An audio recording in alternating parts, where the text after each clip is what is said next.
அனைவருக்கும் தமிழ் வணக்கம். இன்றைய தினம் சிலப்பதிகாரத்திற்காக மாநாடு கண்ட மாமனிதர், தமிழ், தமிழர், தமிழ்நாடு என்று வாழ்ந்த ஒரு மாபெரும் உணர்வாளர், தமிழ் காதலர், தமிழ் பித்தர், பேரவை செல்வர், சிலம்பொலி செல்வர் ஐயாவினுடைய இந்த பிறந்த நாளில் அவருடைய திருவுருவ சிலைக்கு மாலை அணிவித்து மரியாதை செய்யக்கூடிய வாய்ப்பு காலம் எங்களுக்கு கொடுத்திருக்கிறது. எண்ணி மகிழ்ச்சி அடைகிறோம். இன்றைய தினம் எங்களுடைய சீனியர் மினிஸ்டர், மாண்புமிகு அமைச்சர் அண்ணன் என் ஆனந்த் அவர்களினுடைய தலைமையில் நம்முடைய அமைச்சர் வெங்கட்ரமணன் அவர்கள், நான் மற்றும் எங்களுடைய பாசத்திற்கிற சட்டமன்ற உறுப்பினர் அனைவரும் சேர்ந்து ஐயாவிற்கு மரியாதை செய்திருக்கிறோம். ஐயாவினுடைய நினைவுகளை போற்றுவோம். அவர் காட்டிய வழியில் தமிழுணர்வோடு பயணிக்க வேண்டும் என்பதை இந்த நேரத்தில் நான் சுட்டிக்காட்டினேன். சார், இப்போ உலகத் தமிழ் மாநாடு நீங்க நடத்துவீங்களா? ஏன்னா ரொம்ப நாள் ஆச்சு, அண்ணா அதுக்கப்புறம் எம்ஜிஆர் நடத்துறாங்க, ஜெயலலிதா நடத்துறாங்க, உலகத் தமிழ் மாநாடு. அப்போ இந்த தாவேக்காரத்து இப்போ நீங்க ஏன்னா இந்த நேரத்தில் கேட்கிற காரணம்னா தமிழ் மாநாட்டுக்காக பெயர் வடித்த ஒருவர். இப்போ இந்த நீங்க உலகத் தமிழ் மாநாடு தாவேக்காரத்து நடத்துமா? எப்ப நடத்தும்? எப்படி உங்களுக்கு மட்டும் உளவு தகவல்லாம் கிடைக்குதா எனக்கு தெரியல. தமிழனுக்கு என்று ஒரு நாடு இல்லை, ஆனா தமிழர்கள் இல்லாத நாடே இல்லை. 196 நாடுகளில் தமிழர்கள் வாழ்கிறார்கள். இல்லையா? இப்ப அண்ணா எல்லாம் தமிழ் தொண்டு, தமிழ் காதலர், எவ்வளவோ தமிழ் சேவைகள் செய்யறோம். உலகமெல்லாம் இருக்கு. தெருவெல்லாம் தேமுதிர தமிழோசை ஓங்கி ஒலிக்கிறது என்பது உண்மைதான். ஆனா அவர்களை ஒருமைக்குள்ளார ஒன்றுபட்டு ஒரு குடையின் கீழார ஒரு மகாநாடு நடத்தி வெகு நாட்கள் ஆகிவிட்டது. தமிழன்னை காத்திருக்கிறார்.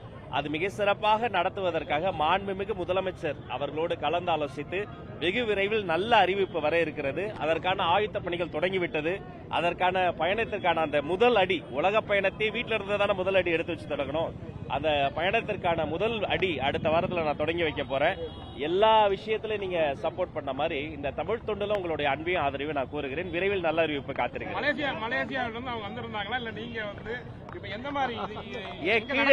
மலேசியா பக்கம் தான் போகணுமா? இந்த பக்கம் மேலை நாட்டில் போய் இந்த ஏழை நாட்டு சார்பாக ஒரு மாநாடு நடத்தக்கூடாது. பொறுத்திருந்து பாருங்கள்.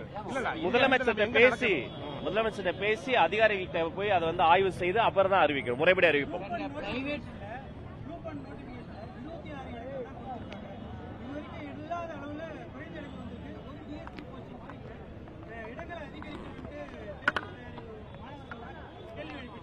ஆமா, அது சம்பந்தமான விண்ணப்பங்கள் பெறப்பெற்றேன். எந்தெந்த இடங்கள்ல தகுதி மற்றும் திறமை சார்ந்து நிரப்பப்படணுமோ அது வேகமாக நிரப்புவதா நம்முடைய இலக்கு. மற்றபடி இது ஒவ்வொரு ஃபேஸாக, ஒவ்வொரு கட்டமாக, ஐயா பரவாயில்லைங்களா, பிடிச்சிங்க, ஒவ்வொரு கட்டமாக அதை நாங்கள் பண்ணிக்கிட்டு வரோம். எல்லா இடங்களும் நிரப்பப்படும். இந்த ஒரு இடம் ஒரு குரூப் ஒன்று மட்டும் கிடையாது. அனைத்து வகையான அது ஆசிரியர் இடங்கள், தலைமை ஆசிரியர் இடங்கள், அதிகாரிகள் இடங்கள் எல்லாமே முறைப்படி என்ன செய்யணுமோ அதை செஞ்சிடும். எந்த விதமான பாட்டி கொண்டு வாங்குறது இல்லை அப்படின்றத உறுதிப்படுத்திருந்தீங்க, சொல்லியிருந்தீங்க. ஆனால் பிரைவேட் ஸ்கூல்ல அரசு நிர்ணயம் செய்யக்கூடிய கட்டணத்தை விட கூடுதலாக கட்டணம் வசூலிக்கக்கூடிய பள்ளிகள் மீது என்ன நடவடிக்கை எடுத்திருக்கோம், அதை வெளிப்படையாக அறிவிக்க வாய்ப்பு இருக்கு. இந்த பக்கம் அரசியல்வாதிகள் தவறு செய்தாலோ, என் பேரை சொல்லி அதிகாரிகள் தவறு செய்தாலோ கொஞ்சம் கூட அனுமதிக்காதீங்க, யாருக்கும் கொடுக்காதீங்க. ஏற்கனவே அதை நான் உறுதியா சொல்லியிருக்கிறேன். அதே சமயம் நான் பதிலுக்கு உங்ககிட்ட சில விஷயங்கள் சொன்னேன். என்னது?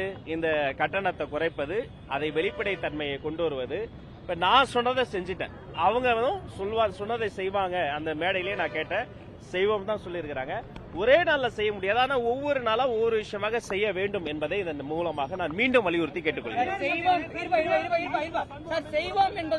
சண்முகம் ஐயா, முரசொலி பத்திரிகையில மூத்த கம்யூனிஸ்ட் தோழர் பே. சண்முகம் ஐயா குறித்து பேசி எழுதப்பட்டிருப்பது ஏற்றுக்கொள்ளவே முடியாது. அநாகரிகத்தினுடைய உச்சம். யார் பே. சண்முகம் ஐயா? தனது வாழ்வையும் தன்னுடைய வசதிகளையும் ஏழை எளிய மக்களுக்காக அர்ப்பணித்த ஒரு மாமனிதர். காவிரி கரையோரம் பிறந்து அந்த சிவப்பு துண்டை தோளில் ஏந்தி அவர் களமாடியதும் அவர் போராடியதும் ஒரு புத்தகத்தில் அடக்க முடியாது. ஒரு ஆயுள் அவர் பண்ணதெல்லாம் ஒரு ஆயுள் ஒரு மனிதன் பண்ண முடியாது. அப்படிப்பட்ட மாமனிதரை பத்தி விமர்சனம் யாரு வேணா செய்யலாம், அரசியல் முரண்பாடு இருக்கலாம். ஆனா என்னென்ன எழுதி வச்சிருக்கிறாங்க? டானிக் குடித்து வளர்ந்தவர், இது அவங்கள மாதிரி டாஸ்மாக் டானிக் குடித்து வளர்த்தவர். அவரு எவ்வளவு மோசமா விமர்சிப்பீங்க? அப்ப அரசியல் என்பது நாகரிகத்தினுடைய எல்லையில் நிக்க வேண்டும். முத்தமிழறிஞர் கலைஞர் உயிரோடு இருந்தால் இதை கடுமையா கண்டிச்சிருப்பாரு. எவ்வளவு மோசம். அப்ப நாகரிக அரசியலை நோக்கி திரும்பணும். சி.வி. சண்முகமும் பே. சண்முகமும் ஒன்று என முரசொலி எழுதுகிறது என்று சொன்னால் எத்தனை பெரிய வன்மம், அப்ப சி.வி. சண்முகம் ஐயா அவருடைய அரசியல்ல அண்ணா திராவிட கட்சியில அவர் ஒரு களமாடி வராரு. அவரை ஏசுவதற்கு சிறுமைப்படுத்துற பயன்படுத்துறீங்கன்னா அப்ப சி.வி. சண்முகம் ஐயா குறித்து உங்க மதிப்பீடு என்ன? அவரையும் பே. சண்முகம் ஐயா ஒப்புமை செல்றாங்கன்னா பே. சண்முகம் ஐயா குறித்து உங்களுடைய மதிப்பீடு என்ன? தமிழக வெற்றி கழகம் சார்பில் இதை நான் கடுமையாக கண்டிக்கிறேன். சிவப்பு துண்டு இதை போல சிறுமை செய்தால் இரட்டை போரை அணை பார்த்துக்கொண்டு சும்மா இருக்காது.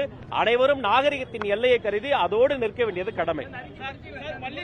படிக்கிறபடியா இருந்தது, அது வேதனையாக இருக்கிறது. அது ஒரு மூத்த கம்யூனிஸ்ட் தோழரை 1, 2, 3 சிந்துபாத் கதைகள் மாதிரி போட்டு வன்மத்தை கக்குவதற்கு ஒரு சீரியஸா இது ஏற்புடையதே கிடையாது. ஆமா,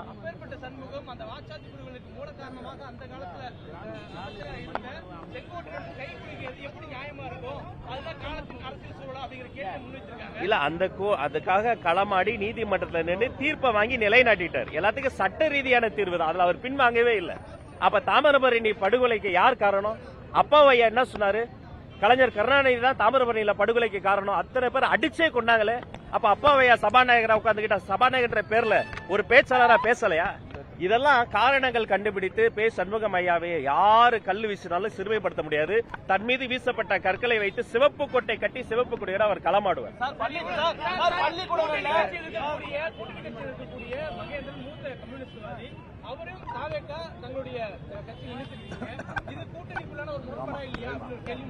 இல்ல, இது ஜனநாயகத்தினுடைய வெளிப்பாடு. யாரு வேணா ஆரோக்கியமா யாரு வேணா விமர்சனம் செய்யலாம். மாப்போசி ஐயாவினுடைய நிகழ்வுக்கு வந்திருக்கிறோம். இதை தாண்டி நான் அரசியல் பேச விரும்பல. ஆனா உறவுக்கு கை கொடுப்போம், உரிமைக்கு குரல் கொடுப்போம் என்பதை ரொம்ப நேரமா கேட்கிறேன். பள்ளிக்கூடங்கள்ல பீஸ்ட் பாடல்கள் போன்ற கட்சி பாடல்கள் பாடக்கூடாது, அப்படி பாடினா தலைமை அசைவு நடவடிக்கை எடுக்கணும் உடனடியாக விசாரித்த ஒரு காணொலி பரவிச்சு. 2022 அது எடுக்கப்பட்ட வீடியோன்னு கண்டுபிடிச்சாங்க. அந்த அம்மா நடவடிக்கை எடுக்கிறதா இருந்தாங்க. அன்றைய முதல்வராக இருந்தா அவங்க மீது நடவடிக்கை எடுக்க சொல்லுங்க.